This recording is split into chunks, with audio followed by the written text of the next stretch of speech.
Bismillah ar-Rahman ar-Rahim.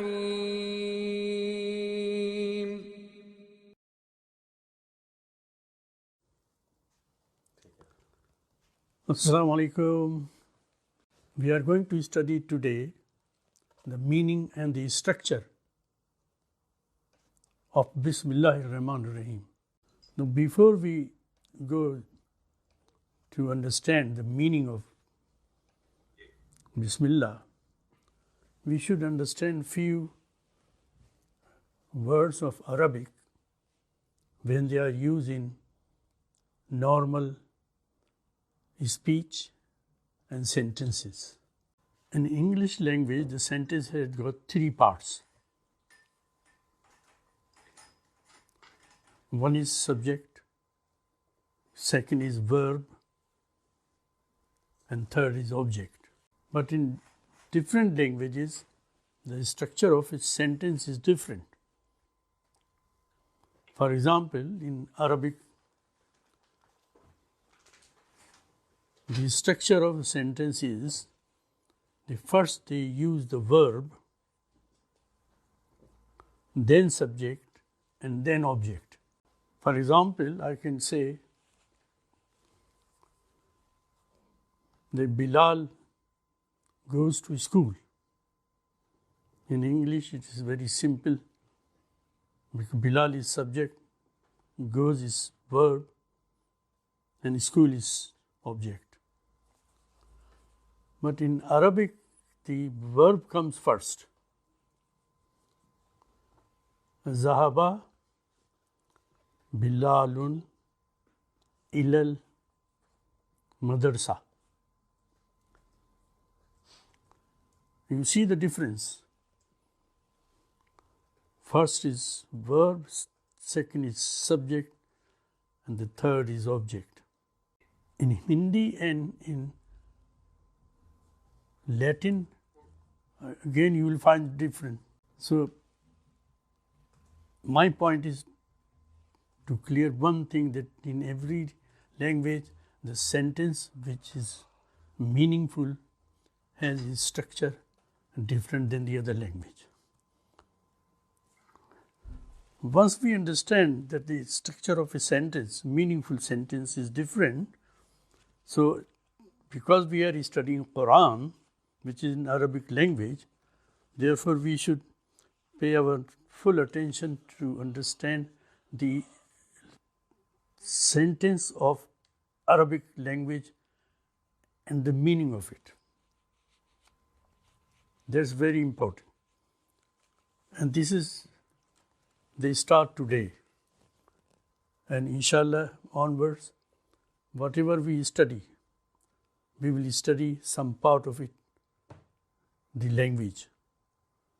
And if you study the language and the structure, that is called grammar.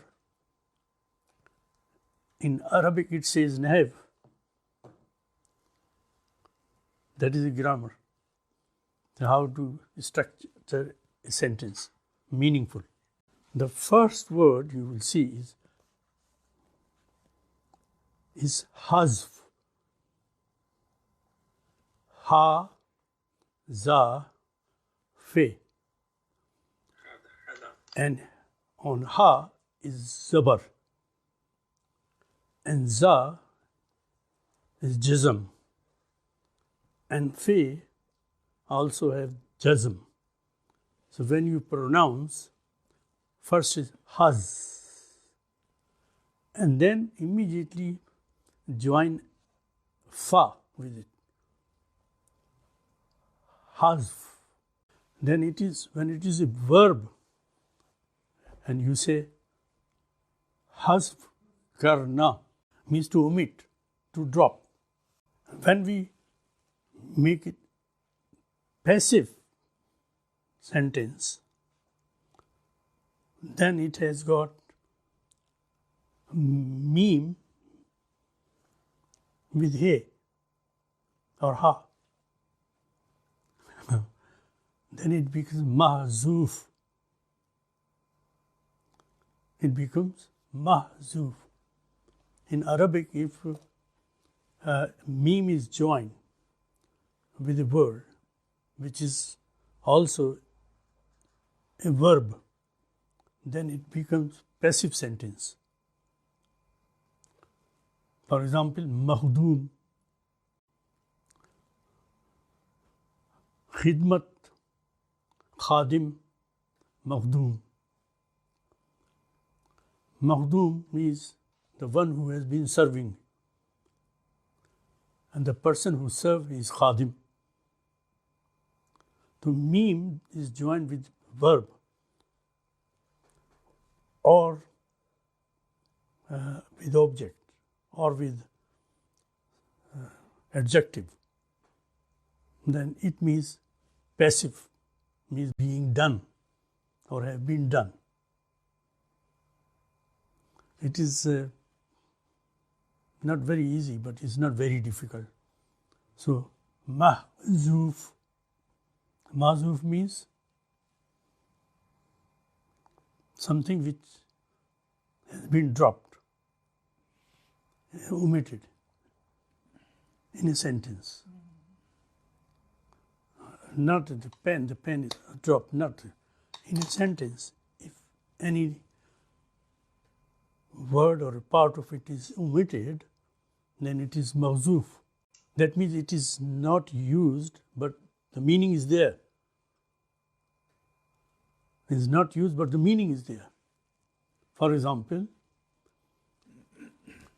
when Junaid returns from the school and he goes upstairs straight away, then the mum asks, "Where are you, Junaid?" Full sentence. It has got subject, verb, and object. Where are you, Junaid? And the Junaid replies, "Mom, upstairs."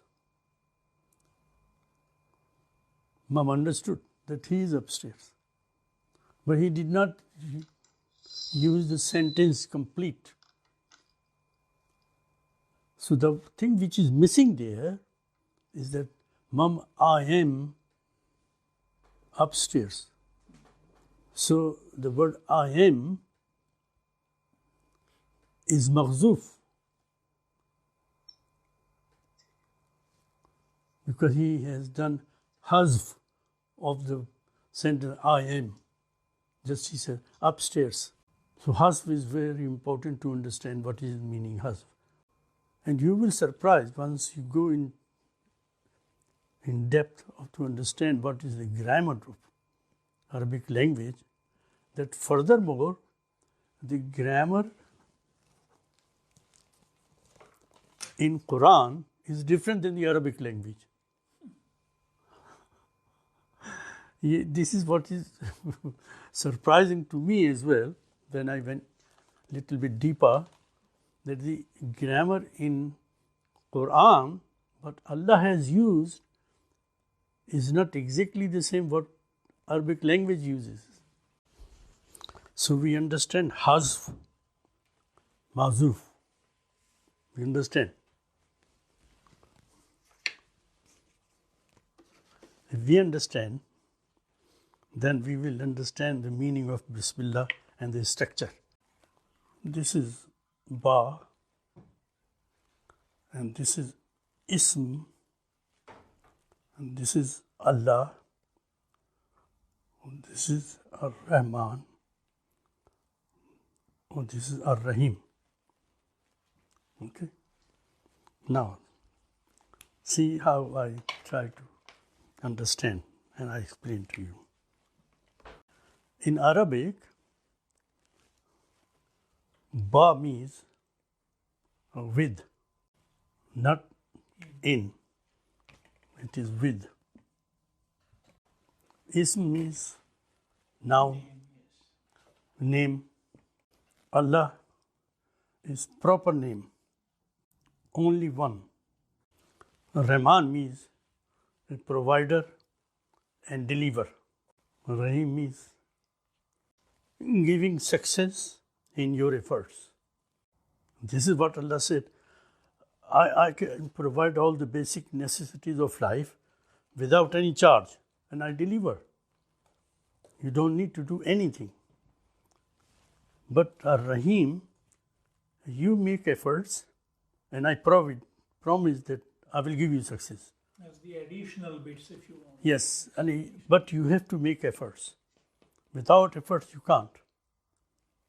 I provide so that you can live comfortably in this world. You need oxygen, air is there. You need water, plenty up there. You need food, water provides so much that the food is grown up as much as all human being needs. I will provide, and so forth and so on. But if you want success in your examination, then you have to study. Allah karega, God will make you pass your examination. Allah says, no. That is not. But I promise, if you make efforts, I will give you success. This is very important. If you want to be a soldier, then you have to list yourself with the academy. Then you have to go to training. Then you have to pass all examination. And after that, you are a soldier. And from there on, again, you have to make efforts. Then instead of only a simple army person, you may be an officer, then big officer and greater officer. Now we come to the crunch point. Now when we say Bismillah ar-Rahman ar-Rahim to begin any action, in English it says, I begin in the name of Allah who is merciful. But in Bismillah,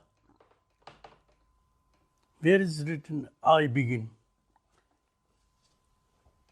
Where is it? There is not written.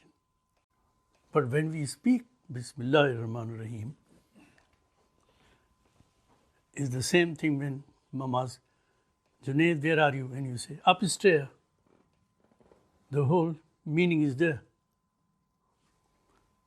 So what is missing? What we are missing is when you say, I begin. Yeah, I begin. That is missing. So the sentence which is I begin is not there. So technically in Arabic grammar, what we call that sentence which is missing is maghzoof or is hazf. It is hazf. This sentence is hazf. Because I begin, there is nothing at all written. So Bismillah has got a structure I have written and also has got one complete sentence maghzoof. Because this is not sentence. Ba means with, his means name, and so forth as I have written. That's not complete sentence. Nobody understands. What do you mean by Ba, Ism, Allah? What do you mean? What do you mean? So you have to understand first that I am starting my work and also I am praying to Allah to help me to complete my work. For example, when we are starting having meal and we say Bismillah ar-Rahman ar-Rahim, we have been advised we should do it. So what we are saying actually, this is the philosophy I will talk next week. The philosophy of saying Bismillah ar-Rahman ar-Rahim is that you attain Allah first. And He is Rahman and Rahim. So as a matter of fact, you don't say any more word except you say Rahman Rahim. You admit and submit to Allah and say that you are Rahman and Rahim. So submitting to Allah, that is actually worshipping Allah. As a matter of fact, it is called ibadat in Arabic. So you do the ibadat first and you start your meal afterwards. Now, the philosophy, okay, let me talk about it. The philosophy of the structure of the Bismillah and the philosophy of starting any work with Bismillah, the philosophy behind is that first of all you hold the rope of Allah before you start.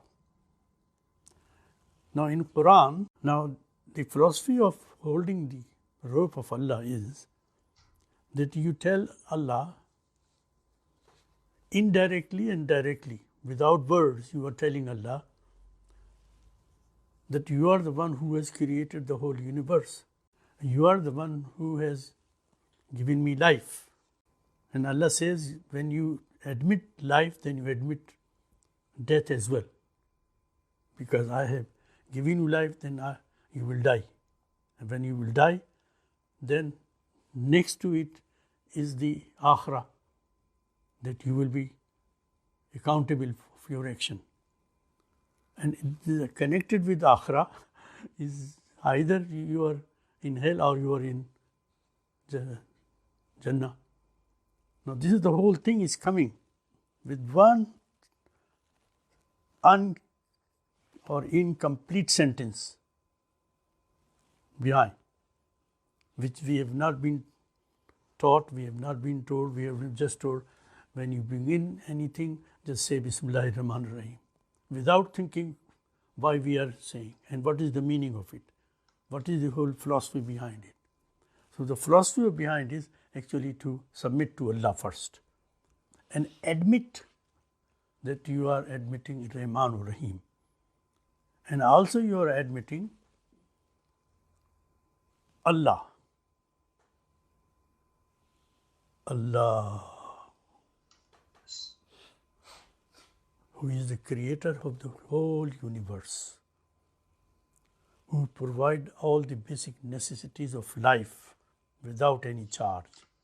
You are admitting that you have given me life and I believe I will die. Then with death you are connected. When I have died, then there will be a day when accountability will happen. And also with connected, that once the accountability will establish, then either I will go in hell or I will go in Jannah. So the whole thing is connected with each other. Although this is incomplete sentence. And the beauty of the Qur'an grammar is that without complete sentence, it has taught us and directed us and guided us a full life in here and full life in Akhirah. That is the philosophy. But we don't understand most. We know the translation. I begin with the name of Allah who is merciful. But we don't understand what we are talking about. And that's the actually whole philosophy behind Bismillah. That you believe in it before you take a part of your meal into your mouth. Same thing when you are working and you start with Bismillah. Bismillah ar-Rahman ar-Rahim. Then you are telling others as well as you are believing in yourself the whole philosophy behind. And that's why you will surprise what Allah has done. First of all, we are taught, because we were born in Muslim family, that we should do Bismillah ar-Rahman ar-Rahim. But Allah has done something else. He revealed His incomplete sentence and asked Muhammad Rasulullah that all the parts of the Qur'an or surah, they should start with this incomplete sentence. How wonderful. We do recite Bismillah, but we don't understand why we are doing this. Maximum, because we are a learned person, that we know the translation of Bismillah as well as we know the translation of the next surah when you start it. We don't understand the whole philosophy behind it. Now next week, what we will do inshallah next week, first of all, we will discuss a little bit the philosophy of Bismillah, and then we will also discuss why the Bismillah is not there in the beginning of Surah Tawbah. And then we will do the next subject after the Bismillah. I hope I have explained what I understood and you are benefited. If there is any question, I am ready to answer. Otherwise, thank you very much for listening. Thanks. أفلا يتدبرون القرآن